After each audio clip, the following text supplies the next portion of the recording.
Yan guys, for today's video, pag-uusapan natin yung tire hugger ng Click. Kasi sa dami ng Click ngayon, ang dami na rin naglabasan ng mga tire hugger. So ngayon, pag-uusapan natin, paano natin malalaman na legit ba yung tire hugger na nabili mo. Kasi ang dami naglabasan sa online na mura lang ang presyo. Tapos ang pinapakitang picture ay original. Tapos pagdating sa'yo, peke lang pala yung maibibigay sa'yo. So ngayon guys, unahin natin yung physical appearance niya. Eto. Kung napapansin nyo guys, yung pagkaitim niya, yan. Dapat guys, parehas to ng texture ng pairings ng Click natin. Yung mga itim din ng pairings niya, dapat parehas din ito. Yan, katulad niyan. Yung kulay, yan, dapat yung pairings din ng Click natin, parehas na parehas sila ng texture. Yan, kamukhang kamukha niya. Yan, yung mga part ng itim na yan, dapat parehas sila. Itim na yan, dapat kaparehas din yan dito sa texture neto. Yan. Then, unang gagawin nyo guys, kung hindi nyo pa nasisipat, kakapain nyo pa lang, pisilin nyo to. Dapat ito ay matigas. Hindi siya yung sobrang lambot na halos mababasag. Dapat ito matigas.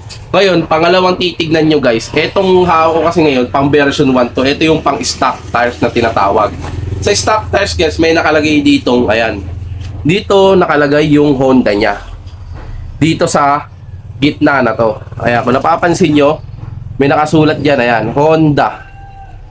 Yan.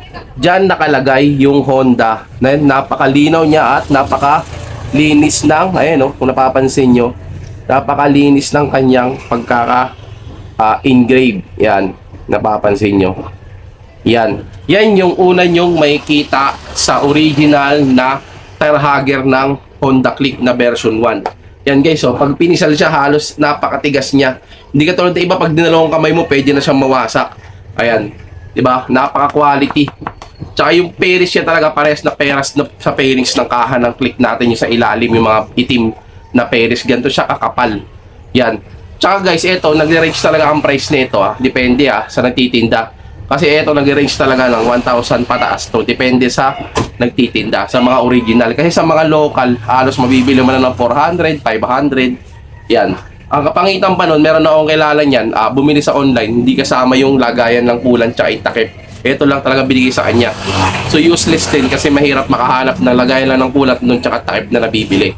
Yun guys, sana nagkaroon kayo ng idea kung paano malaman yung original na tire hugger. Kasi mahirap yung bili ka na ng bili, tas local lang pala mabibili mo.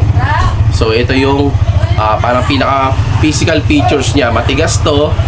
Yan, medyo nakatutupi siya pero yung iba yung pagkatupian niya. Maganda po ba, talagang intact siya. Then meron siyang tatak na Honda rito sa gitna. Ito yung sa version 1. Syempre meron kasama to, pag nakabili nito may kasama lagay ng coolant at takip. So yun guys, sana nagkaroon kayo ng idea para hindi kayo nabubudol sa mga ibang online shop. Marami kasi ito yung nasa picture pero yung matating sa inyo sa physical, sa online, iba. Yan.